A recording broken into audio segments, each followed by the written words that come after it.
चुनाव जैसे जैसे आगे बढ़ रहा है, बिहार में और दिलचस्प होता चला जा रहा है। तेजस्वी यादव ने हमला बोला है तो बीजेपी ने पलटवार किया है। नमस्कार, दर्श न्यूज में आपका स्वागत है। मैं हूं अनुराग। तेजस्वी यादव और मुकेश सहनी की जोड़ी खूब जम रही है। दोनों लगातार दौरे पर दौरे कर रहे हैं, रैलियों पर रैली कर रहे हैं। ऐसे में फिर एक बार तेजस्वी यादव और मुकेश सहनी रैली में निकले। अगर यूं कहें कि रैली पर रैली जो लगातार कर रहे हैं, ये दोनों नेता साथ निकले, क्या कुछ बोले। पहले आपको बयान सुनाते हैं तेजस्वी यादव का, फिर मुकेश सहनी का भी बयान सुनिए आप। बीजेपी कह रही है कि 4 तारीख को जब रिजल्ट आएगा तो आप घर में बंद हो जाइएगा, घर से बाहर बेकार की बात करते हैं और कोई काम का बात कर रहा है। बीजेपी वाला लोग काम का बात कर ही नहीं सकता है। हम 5 लाख नौकरी दिए, मेरे निकलते ही पेपर लीक हो गया। 1 लाख बहाली बचा हुआ है उसमें, और 3 लाख बहालियां जो है हम प्रक्रियाधीन करके आए। क्यों नहीं दे रहा ये लोग नौकरी? एक नहीं, दो को डिप्टी सीएम बना है, और काम के नाम पे कोई बकवास खाली करता है लोग। दिन भर बंद हो जाएंगे तो मंगलसूत्र ले लेगा, तो ये कर लेगा, फल्ला कर लेगा, और कोई काम सुने इन लोगों का? नौकरी के बारे में, पलायन के बारे में, गरीबी के बारे में, महंगाई के बारे में, किसान की आय दुगुना करने के बारे में, बिहार को विशेष राज्य दर्जा देने के बारे में ये भाजपा के लोग बात ही नहीं कर सकते। खाली दिन भर ये बंद हो जाएगा, वो खुल जाएगा। अरे कोनो मतलब है इसका? मेरे बंद होने से जनता का फायदा है कि नुकसान है? बात को समझिए। मेरा केवल भाजपा के लोगों से और आदरणीय मुख्यमंत्री नीतीश जी से यही सवाल है कि मेरा जो 4 लाख बाकी का नौकरी जो हम साइन करके आए हुए, वो क्यों नहीं ये लोग बहाली निकाल रहे हैं? सभी विभागों में प्रक्रियाधीन नौकरियां हैं, वो निकालना चाहिए। 1.5 साल 20 में मैंडेट मिला था, 1.5 साल में क्यों नहीं भाजपा नौकरी दी? या 17 साल पहले हम 17 महीने में आए तो 5 लाख लोगों को मिला, और 3 लाख जिसमें कि पब्लिक हेल्थ कैडर स्वास्थ्य विभाग का 1.5 लाख का बहाली बचा। राहुल गांधी से माफी मांगने के लिए कह रही है बीजेपी राहुल गांधी से माफी मांगने के लिए कह रही है। बीजेपी राहुल गांधी से माफी मांगने के लिए कह रही है। राजपूत को लेकर के जो बयान दिया है, राजा महाराजा का राज चलता था, अपने जो भी जमीन चाहिए होती थी वो ले लेते थे, इसको लेकर के कह रही है। कोई मतलब है माफी मांगो? हम तो बोलते हैं भाजपा के लोग नाक रगड़ करके रोड में माफ़ी मांगनी चाहिए महान जनता से। साल में 2 करोड़ नौकरी देंगे, कहाँ गया? 15 लाख रुपए खाता में देंगे, बिहार को विशेष राज्य का दर्जा देंगे। नगरे तेजस्वी रगड़ना ना चाहिए ना। समाज का अपमान किया है। जो वादा करके 10 साल ये लोग वोट लिया, राज किया, केंद्र में भी राज्य में भी 17 साल से 40 में से 39 सांसद, क्या काम किया? धोखा दिया, उसके लिए नाक रगड़ना चाहिए। राहुल गांधी ने ये बयान दिया है कि राजा महाराजा का राज चलता था, जिसका संपत्ति अपने नाम करवाना होता था वो ले लेते थे। इस पे बीजेपी का आईटी सेल के अध्यक्ष वो कह रहे हैं कि राजपूत समाज का अपमान किया है, माफी मांगे। बताइए, अभी ये तो किसी जाति से जोड़ना सही नहीं ना। अभी जिसके पास ज़्यादा संपत्ति पहले हुआ करता था तो वो सीलिंग एक्ट के तहत लोगों को ले लिया गया था, और ताकि सभी लोगों को वो बराबर का हिस्सेदारी हो। तो इसमें हर्ज क्या है? मतलब गरीब को मिले, और किसी के पास ज़्यादा चीज़ है तो उससे लेना, उसमें कोई जाति तो देख के लिया नहीं गया था, किसी भी पर्टिकुलर एक जात को संपत्ति को लिया गया था। उसमें हर जाति धर्म के लोगों को, हिंदू, मुस्लिम, सिख, ईसाई, जितने भी जाति धर्म के था, जिनके पास भी था, उनसे लिया गया। और भविष्य में भी अगर ऐसी पॉलिसी बने जिनके पास अधिक संपत्ति हो, और सभी जाति धर्म में से किसका भी अगर ज़्यादा है तो उसका अगर कुछ ऐसा पॉलिसी बने तो उसमें हर्ज क्या है? गरीब के लिए, देश के लिए, सब लोग तो हम लोग देश में ही हैं। कोई लेके जाएगा क्या मरने के बाद? सब तो इसी जगह रहना है। और हमारे पास अगर ज़्यादा है, अगर हम गरीब लोगों को किसी को अगर उपयोग आ सकता है तो अच्छी बात है। तो इसलिए ये सब इतना बहस करने की बात है। बीजेपी के पास कोई मुद्दा नहीं है, फालतू चीज़ की बहस करेंगे। जो उनको काम करना चाहिए, जो बोलना चाहिए, उस पर वो तो बिल्कुल ही बात नहीं कर रहे, खुद ही वो पीछे हट जा रहे हैं। अब वो बोले मंगलसूत्र पे बताइए, जब 2014 में 25,000 27,000 का रेट था, अभी 75,000 का रेट है।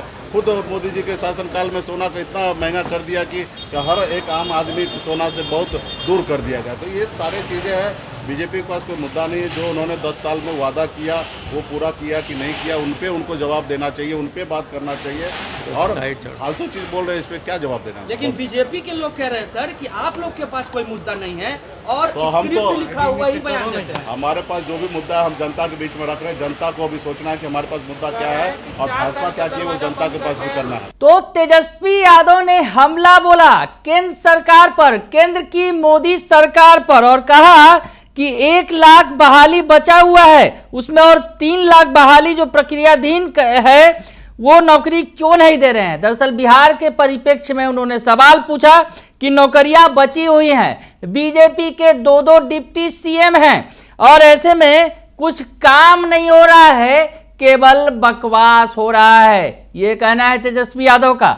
उधर मुकेश सहनी ने भी जो हमला बोला सरकार पर, और उसके बाद जो बीजेपी के तमाम नेताओं ने भी घेर लिया महागठबंधन के नेताओं को, तेजस्वी यादव को। क्या कुछ कह रहे हैं बीजेपी के सम्राट चौधरी जो डिप्टी सीएम है बिहार के, उसके अलावा मंगल पांडे, नितिन नवीन जो मंत्री हैं बिहार सरकार में, और उमेश कुशवाहा जो जेडीयू नेता हैं, जेडीयू के प्रदेश अध्यक्ष हैं, क्या कुछ कह रहे हैं, महागठबंधन पर किस तरह से वार कर रहे हैं, सुनिए आप। तेजस्वी यादव कह रहे हैं कि इस बार पूरे देश में इंडिया गठबंधन की सरकार बनेगी, क्योंकि आप लोग जो है सिर्फ दावे करते थे, वादे करते थे, जनता जो है इस बार जवाब देगी। देखिए, देश में मजाक नहीं हो रहा है। उनके पिताजी 15 साल मजाक ही किए थे बिहार में। ये देश में मजाक नहीं हो रहा है, देश लोकतंत्र है और ये किसी परिवार का गुलाम नहीं है। लालू प्रसाद जी ने 15 साल तक बिहार को क्या किया है बिहार की जनता जानती है। नरेंद्र मोदी जी ने 80 करोड़ लोगों को खाना दिया। ज्ञान नहीं है तो ज्ञान अर्जन करे।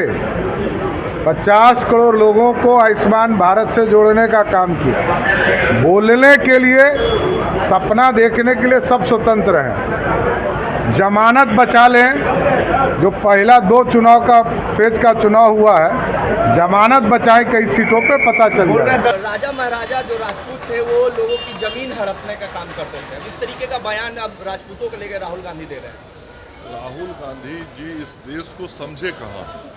उन्होंने तो समझा है इटली को, उन्होंने समझा है ब्रिटेन को, उन्होंने समझा है दुनिया के वैसे देशों को जिन देशों ने भारत का नुकसान पहुंचाया।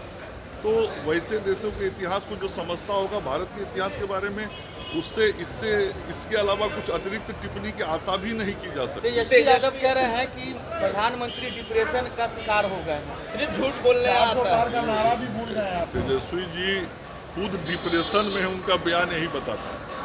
हताशा, निराशा और जिस तरीके से जनता की उपेक्षा वो देख रहे हैं, उनको दिख रहा है 2019 हो, 2014 हो, 2009 हो, हर वक्त उनके पिताजी ने भी ऐसे ही वायदे किए थे चुनाव के पहले, जैसा आज तेजस्वी जी करते हैं। और जिस दिन रिजल्ट आता है ना, तो ये लोग दरवाजा बंद करके घर में अंदर चले जाते हैं, आप लोग से भी भेंट नहीं होता है। तो 4 जून को तेजस्वी जी से आप लोगों की भेंट नहीं होगी, क्योंकि उस दिन इनका स्कोर 0 रहने वाला है। तेजस्वी यादव कह रहे हैं कि इस बार जो फैसला होगा वो इंडिया गठबंधन के पक्ष में होगा और चौंकाने वाला फैसला होगा। 10 वर्षों में प्रधानमंत्री मोदी ने सिर्फ झूठ बोला है। परिवारवाद वाले लोग जो ग्रसित है परिवारवाद से, वो भला गरीबों के हित ऐसी हो सकते हैं। तो विपक्ष जो है, विपक्ष कहीं नहीं है, लड़ाई में कहीं नहीं, एक तरफा माहौल जो है एनडीए के पक्ष में। लेकिन वो तो कह रहे हैं कि विपक्ष क्या बोलेंगे? विपक्ष के पास कोई मुद्दा है? जो परिवारवाद से, जो परिवार से अलग सोच ही नहीं सकते हैं, वो भला राज्य और देश का सेवा क्या करें? लग रहा है कि तेजस्वी यादव जी अपनी मनोवृत्ति बता रहे हैं। आज कहीं ना कहीं जो लंबे चौड़े सोचे थे कि सरकार बना लेंगे, वो सपना पूरा हुआ नहीं। उनको मालूम है कि जिस दिन मोदी की फिर सरकार बनेगी, जितने बेल वाले लोग हैं वो फिर जेल जाएंगे। तो उनको मालूम है कि जिस दिन 4 जून के बाद उनको कहाँ जाना है का मौका मिलने वाला है। तो कहीं ना कहीं ये जो घबराहट है, ये जो बेचैनी है, ये जो डर है, इसके कारण ये बरबोलापन कर रहा है। उनकी राबड़ी देवी के साथ उनकी जो बहू है वो चक्की पीसते नजर आई है, वो वीडियो वायरल हो रहा है, कहा जा रहा है संस्कारी बहू। ठीक है, आप लोगों ने इसके पहले भी कई तस्वीर देखे हैं, मैं उन तस्वीरों पे नहीं जाऊंगा। मेरा कहना है कि संस्कार है तो अच्छा है, हम लोग हमेशा चाहते हैं कि बिहार के लोग, लेकिन कहाँ गया वो संस्कार जब राम का अपमान हो रहा था, कहाँ गया वो संस्कार जब हिंदू देवी देवताओं का अपमान हो रहा था। उस समय मौन बैठे हुए थे, उस समय कोई चिंता नहीं हो रही थी, उस समय टोपी पहनने के लिए परेशान थे। और जब वोट घिसकता हुआ नजर आया है तो चक्की पीसना है, चक्की पीसने से वो चक्की गांधी जी ने भी पीसा था और कहीं ना कहीं चरखा चलाया था, तो उन्होंने समाज को आगे लेके गए थे, आप केवल परिवार को आगे लेके जा रहे हैं।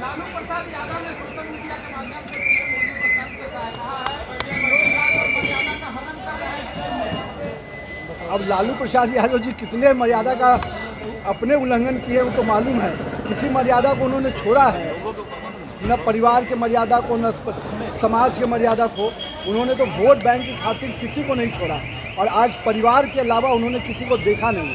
तो लालू यादव जी आपकी मर्यादा का सवाल मत उठाइए, आप खुद मर्यादा तोड़ने वाले व्यक्ति रहे। तो वार पलटवार का दौर जारी है, लगातार नेता एक दूसरे पर हमलावर हैं। तेजस्वी यादव लगातार केंद्र सरकार पर हमला बोल रहे हैं और बीजेपी की जो सरकार है बिहार के अंदर, नीतीश और बीजेपी की जो सरकार है उस पर भी हमलावर हैं। तो बीजेपी भी पीछे नहीं है, लगातार वार पलटवार चल रहा है। अब आगे आगे देखिए होता है क्या, क्योंकि मामला काफी दिलचस्प होता चला जा रहा है। 2 चरण के चुनाव हो चुके हैं और तीसरे चरण पर अब तमाम पार्टियां जोर लगा रही हैं। बने रहिए दर्श न्यूज के साथ, तमाम खबरों से आपको अपडेट रखेंगे। फिलहाल के लिए इतना ही, धन्यवाद।